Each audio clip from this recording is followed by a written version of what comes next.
On Christmas morning, I found my suitcase by the trash. "It's her house now," my son wrote. He didn't know I still held the $14.00 deed and a reason to come back. Christmas morning in Alaska has a kind of stillness that can make you forget the rest of the world exists. But that morning, the quiet was broken before I could even take my first sip of coffee. I had just slipped on my old wool cardigan when I saw it. My suitcase, the faded brown leather one I had owned for decades, sitting right next to the trash bin outside.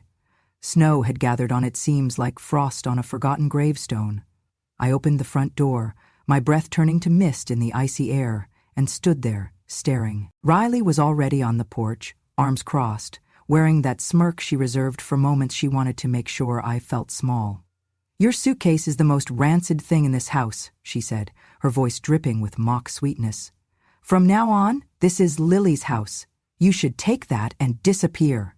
My eyes flicked from her to Matt, who was leaning against the doorframe behind her, hands in his pockets like he was doing me some kind of favor just by standing there. "You know, Mom," he said casually, "Lily wants you out.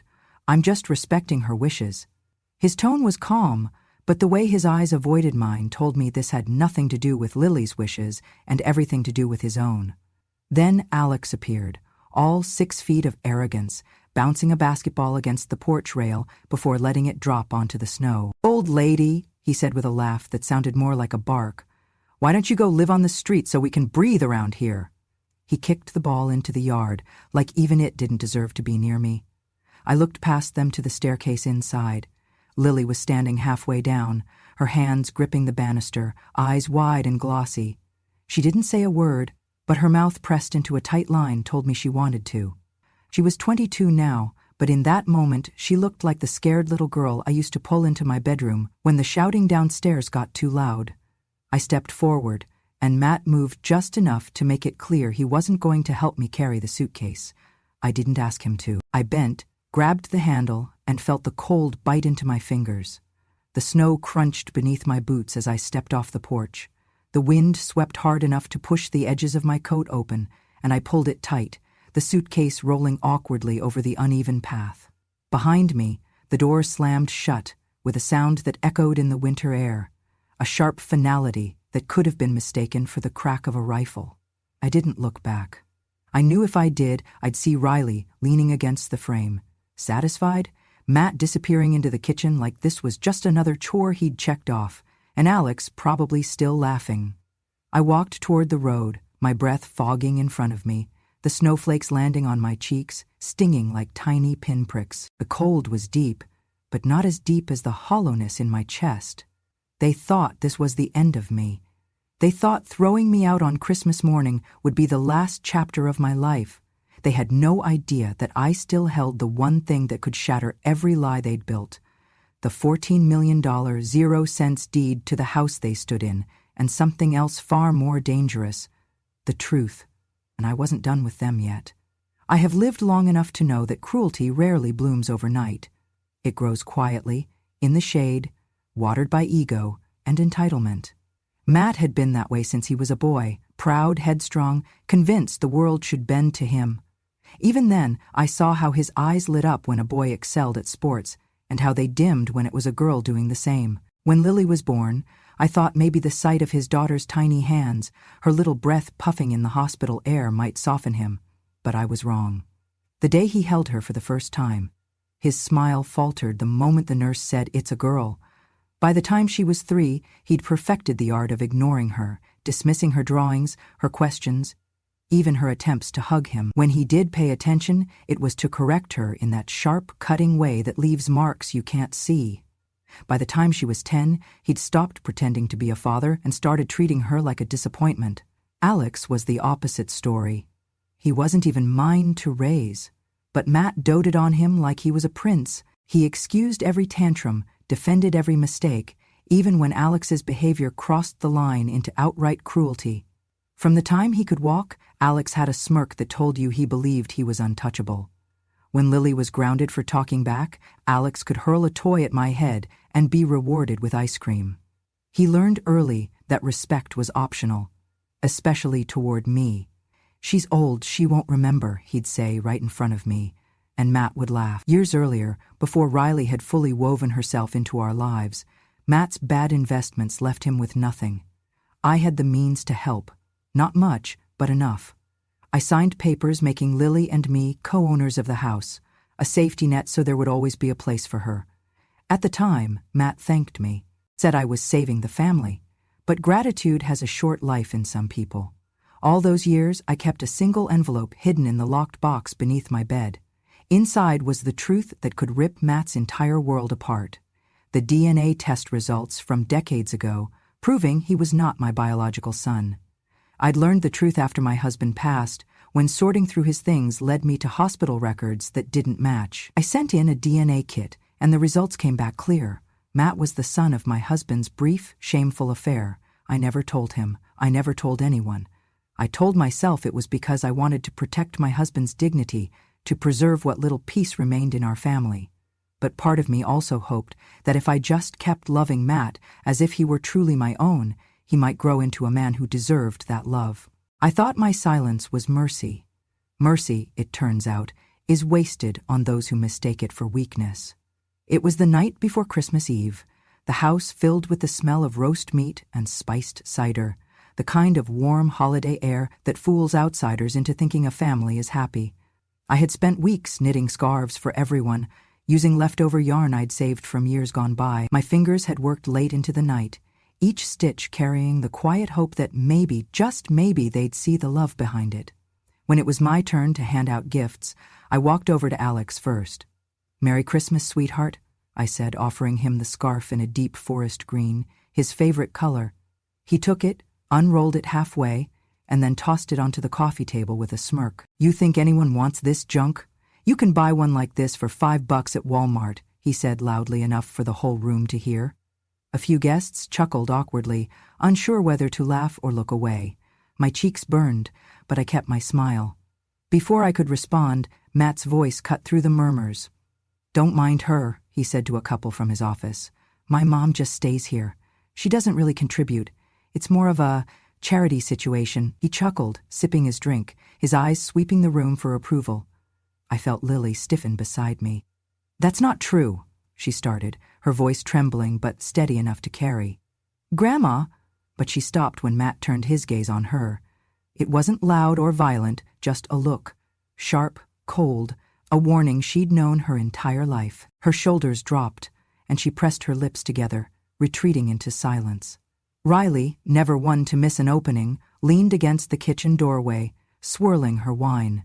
"If it were really our house," she said with a laugh that dripped venom, "she would have been out on the street years ago." The room seemed to hum with an uncomfortable energy, people shifting in their seats, pretending to check their phones or reach for their drinks. I stood there holding the last of the scarves, the one I'd made for Lily, my hands trembling just enough that the yarn quivered. I wanted to leave right then, to walk into the cold and never look back. But instead, I handed it to her quietly, and she took it with both hands, her eyes locking on mine for a moment, soft, grateful, and full of something she didn't dare say out loud. The rest of the evening went on in forced cheer. Laughter bubbled from corners where the drinks were strongest, but for me, every laugh felt like it was aimed in my direction. They thought they'd humiliated me, reduced me to the frail old woman who didn't contribute. They didn't know I had been keeping score for years. And their day was coming. Snow was falling in thick, heavy sheets that night, the kind that swallows sound and makes the whole world feel like it's holding its breath. Inside, the last of the guests had gone, the house reeking faintly of wine and resentment. I was sitting in the corner of the living room, knitting bag by my feet, when Matt came in, his hands shoved deep in his pockets. "Lily wants you gone," he said, his tone flat, almost rehearsed. "She thinks it's best for everyone if you move on." I looked up from my seat. Lily wasn't in the room. "Did she tell you that herself?" I asked. Matt's jaw tightened, but he didn't answer my question. Instead, he stepped closer, lowering his voice. "Let's not make this harder than it has to be, Mom. You've been here long enough." Riley appeared in the doorway behind him, sipping from a mug and smiling, like she was watching her favorite soap opera. "We already moved your suitcase," she said lightly. "By the trash. Thought we'd save you the trouble." I stood, reaching for my coat. "On Christmas Eve?" I asked. Better than Christmas morning, Matt replied. His eyes flickered toward the door, a silent signal for me to go. I bent to pick up my knitting bag, and that's when Alex came down the hall, dribbling a basketball across the polished floorboards. He stopped right in front of me, grinned, and then bounced the ball hard against my shin. The sting shot up my leg. "Hurry up, Grandma," he said. "Street's not going to shovel itself." Riley laughed, not even pretending to hide it. I straightened slowly, looking at each of them in turn. Matt's impatience, Riley's amusement, Alex's smugness. They were so sure this was the end of me. I pulled on my coat, wrapped my scarf, and wheeled my suitcase toward the front door. The wind outside howled against the frame, rattling it like impatient knuckles. I stepped into the storm, the snow blinding and bitter cold on my cheeks. The suitcase's wheels dragged in the drift, but I kept moving, one step after another. Behind me, I heard the door close, not slammed, not thrown, but shut with a quiet certainty, like a seal pressed into wax. They thought they had cast me out into nothing, but I walked into that storm with my spine straight, the cold air filling my lungs, my hand gripping the handle of the suitcase that carried more than clothes. I still had the deed, I still had the truth, and I was done protecting them.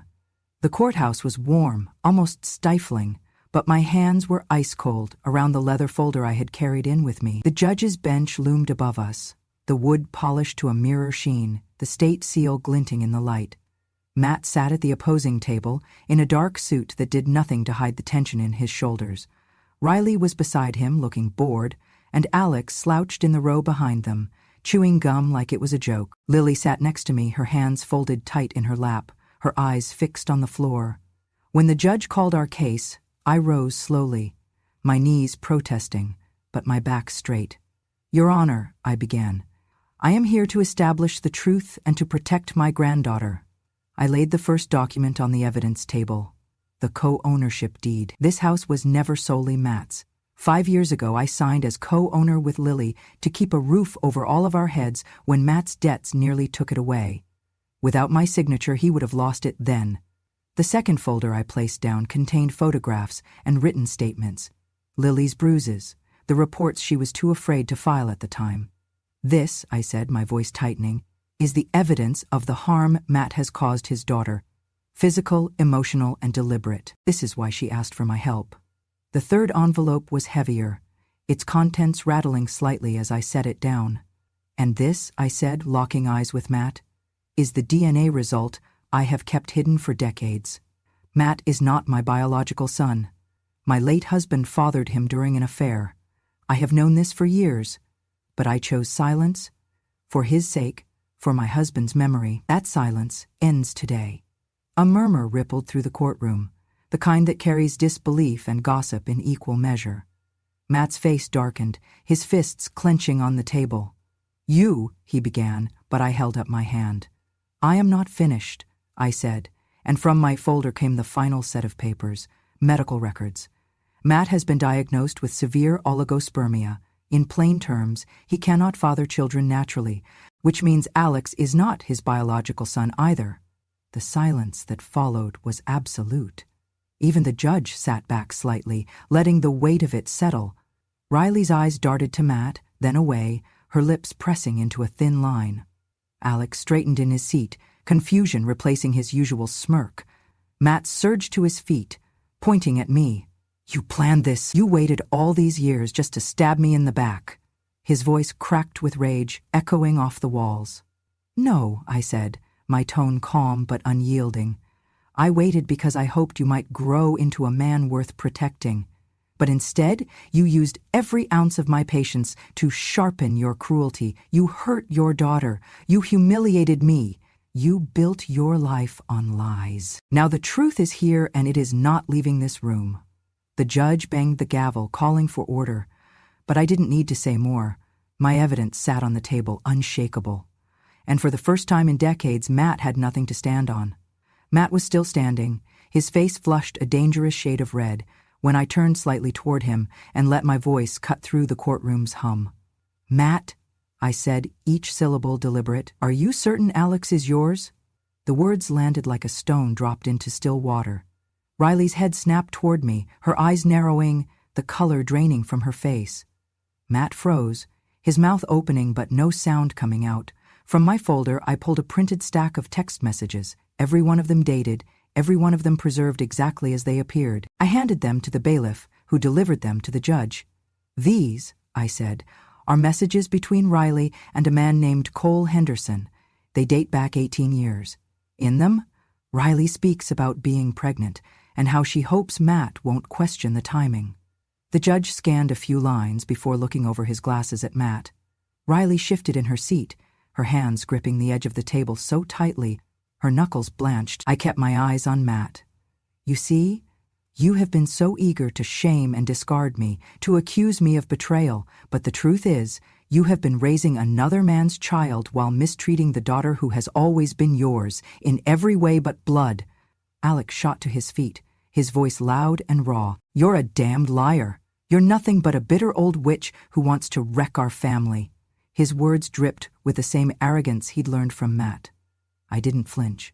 My voice was quiet, but it carried to every corner of the room. "You were never my family, Alex, and you were never his either." A collective gasp rose from the benches. Riley turned her gaze toward the wall, avoiding both Matt's eyes and Alex's. Matt's expression shifted from rage to something darker. Humiliation, confusion, the bitter taste of being deceived in the same way he had deceived others for years. The irony hung heavy in the air, a poetic symmetry no one could ignore. I simply folded my hands and let the silence speak for me. The judgment came down faster than even I expected. The gavel struck once, sharp and final, and the house, the one I had co-owned, the one they had thrown me out of, was legally mine and Lily's. Matt's name was stripped from it like old paint. His custody over Lily was gone, his record now bearing the ugly stain of domestic abuse. I thought that would be the end of it, but life has a way of cutting deeper. 2 weeks later, the phone rang. It was a neighbor, her voice low, almost conspiratorial. "Nora, you'd better sit down. Riley's gone. She took Alex and all the money from Matt's accounts. The police are looking for her." I didn't need to ask with whom she had run. Cole Henderson's name flashed in my mind, along with every smug little lie Riley had told over the years. When I arrived at the house to collect my things, Matt was there, but he wasn't the man who had sneered at me on Christmas Eve. He was sitting on the front step in the snow, coat unbuttoned, hair uncombed, a duffel bag at his feet. His eyes were hollow. "She took everything," he said when he saw me. His voice was hoarse. "The money, the car, Alex, I don't even know where they are." I walked past him toward the door, the new keys warm in my hand. "You still have the roof over your head for now, but not for long." That's when he dropped to his knees, right there in the snow. "Mom, please, let me stay. I have nowhere else to go." His hands were outstretched, shaking. I turned to face him fully, feeling none of the pity he might have hoped for. "You were never my son, Matt, and even if you had been, blood doesn't excuse what you've done. Blood doesn't erase cruelty. It doesn't absolve you of your choices." The wind gusted between us, carrying his shallow, panicked breaths. I stepped inside and closed the door, leaving him kneeling in the snow, exactly where he had left me. The wind outside was sharp and restless, rattling the bare branches like bones, as if winter itself was mocking him. I stood at the front window, my hands wrapped around a mug of cocoa, the steam curling into the air like soft ribbons. The mug was one Lily had painted for me last year, bright red cardinals perched on pine branches, a little uneven, but made with love. I had kept it because it was hers. Through the curtain of snow, a figure stumbled down the street. Matt. Even from here, I could see the way the wind slapped at him, how his thin coat clung to his frame like a wet rag. His head was bowed, his steps uneven, stubborn rather than strong. He was passing the very spot where, one Christmas morning years ago, my suitcase had sat beside the trash. I remembered the weight of that suitcase, not just the clothes inside, but the finality of it, the knowledge that I had been discarded like garbage by my own flesh and blood. That day, I had walked away with nothing but my dignity and a vow I never spoke aloud. One day, I would decide who entered my home and who didn't. I didn't open the door. Behind me, Lily was stringing the last of the Christmas lights along the mantel, humming under her breath. Her laughter was soft, unguarded. The tree glowed in the corner, its ornaments catching the firelight, small wooden stars, tiny snowmen we'd painted ourselves in the years after I took her in. The house smelled of cinnamon and pine, not because it was grand or expensive, but because it was ours. Safe. Warm. I turned from the window, letting the snow swallow Matt from my sight. "This house," I said to Lily, my voice steady, "belongs to the people who know how to love it." She turned, her eyes bright in the glow, and stepped forward to hug me. Her cheek pressed against my shoulder, and for a moment I felt the smallness of her again, the child who once looked at me for safety. Outside, the wind howled. Inside, the lights bathed the room in gold. I knew Matt would keep walking until the snow buried his footprints. He would pass the diner at the corner, its windows fogged with other people's warmth, and maybe, for the first time, he would understand what it was to be on the outside of a life you thought you owned. The storm could rage all it wanted, but it couldn't touch what we had in here. This was our home now. Not his, not Riley's, not Alex's. Just mine and Lily's. A place rebuilt from the ruins they left behind. I reached up and fixed the final ornament on the tree, a small, carved wooden key Walter had given me before he passed. On the back, in his neat handwriting, were the words, "For the keeper of the home." I smiled to myself. I was the keeper now, and I intended to keep it safe. That night, as the snow pressed against the windows like a patient enemy, I sat by the fire and let myself breathe for the first time in years. Matt was out there somewhere, walking streets he once thought he owned, feeling the kind of cold no blanket can fix. And I realized something. The greatest revenge is not shouting at the door you have closed, but sitting inside it, warm, with the people who truly belong. Lily sat beside me, tucking her feet under the blanket we shared.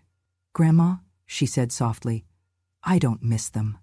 I smiled, brushing a strand of hair from her face. "Neither do I answered.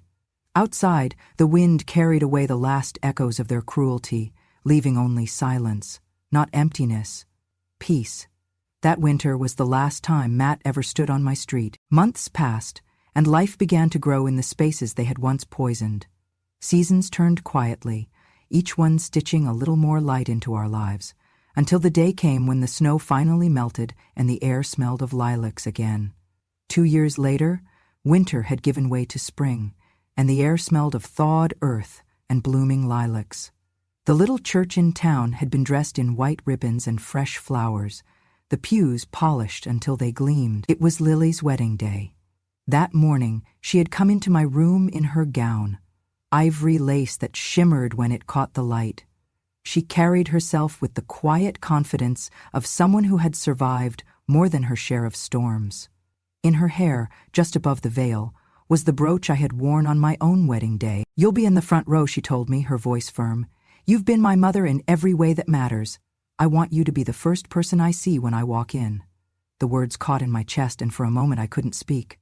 I only nodded and took her hand, squeezing it once, memorizing the warmth. The guests filled the church, murmurs and laughter floating beneath the sound of the organ. Sunlight poured through the stained glass windows, scattering blues, greens, and reds across the floor. I sat in the front row, exactly where she wanted me. The music changed, and everyone rose. Lily appeared in the doorway, framed by the light. The veil softened her features, but her eyes were locked on mine.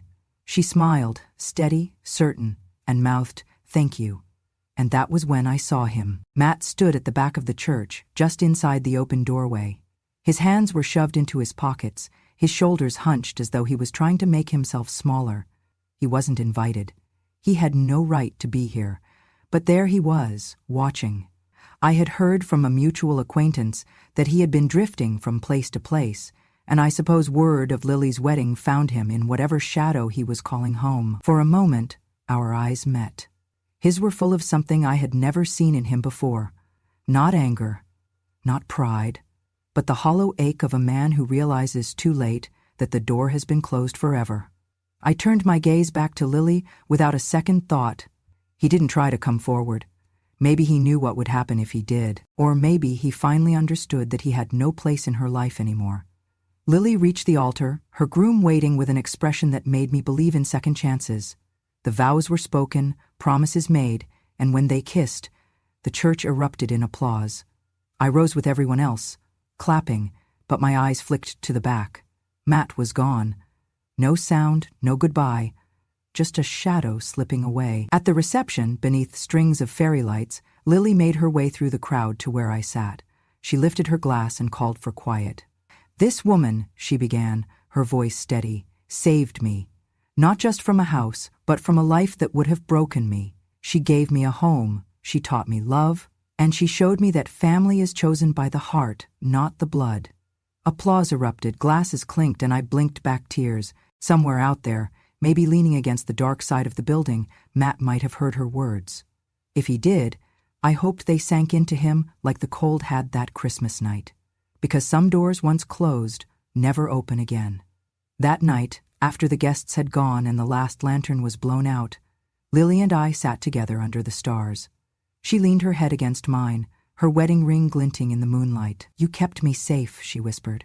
"You kept me alive," I replied. And as the night settled around us, I realized something I hadn't before. Every storm I'd endured, every betrayal, every bitter word had led to this moment. A home, a daughter, and a future where the only people who walked through my door were the ones who deserved to. The years after Lily's wedding moved quietly, like pages turning in a book whose ending I had already chosen. The seasons in Alaska have their own rhythm. Long, cold winters that test your patience, and short, brilliant summers that reward it. In those years, my home never knew the kind of shouting or slamming doors that had once been its soundtrack. There was laughter in the kitchen now, the kind that starts over breakfast and lingers into the evening. And sometimes, when the air was warm enough, we left the windows open, just to let the sound spill outside. Lily and her husband Daniel lived nearby, but not so near that we tripped over each other's lives. Daniel was a quiet man, the kind who measured his words before he spoke, but when he looked at Lily, there was nothing cautious in his expression, only the steady certainty of a man who knew what he had. I had liked him from the first handshake. It was late one October afternoon, the light slipping into that golden hour that makes even the frost look warm, when Lily knocked on my door. She didn't wait for me to answer, just pushed it open and stepped inside, her cheeks flushed from the cold. Daniel followed a step behind, carrying a paper bag that smelled faintly of fresh bread. I was setting 2 mugs of tea on the table when I noticed the way Lily's hands were folded over her stomach, almost protective, like she was holding something fragile. She didn't speak right away, and for a moment I thought she might be upset. Then she smiled, small, almost shy, and the words came out in a whisper. "Grandma, I'm pregnant." The mug in my hand nearly slipped, but I caught it just in time. The room seemed to shift, like the air itself had thickened. For a heartbeat, I saw her as she had been at 5 years old, standing in my kitchen in pajamas with little yellow ducks on them, asking me if I would still love her when she was big. I crossed the room in 2 steps and pulled her into my arms, feeling the warmth of her through her coat. "Oh, sweetheart," I said, my voice breaking just enough to betray me. I pulled back to look at her face, at the joy there, at the relief. "You're going to be a wonderful mother." Daniel set the bag on the counter and came to stand beside her, one hand resting lightly on her back. He didn't speak. He didn't need to. His eyes said it all. We sat together for hours that evening, talking about nothing and everything.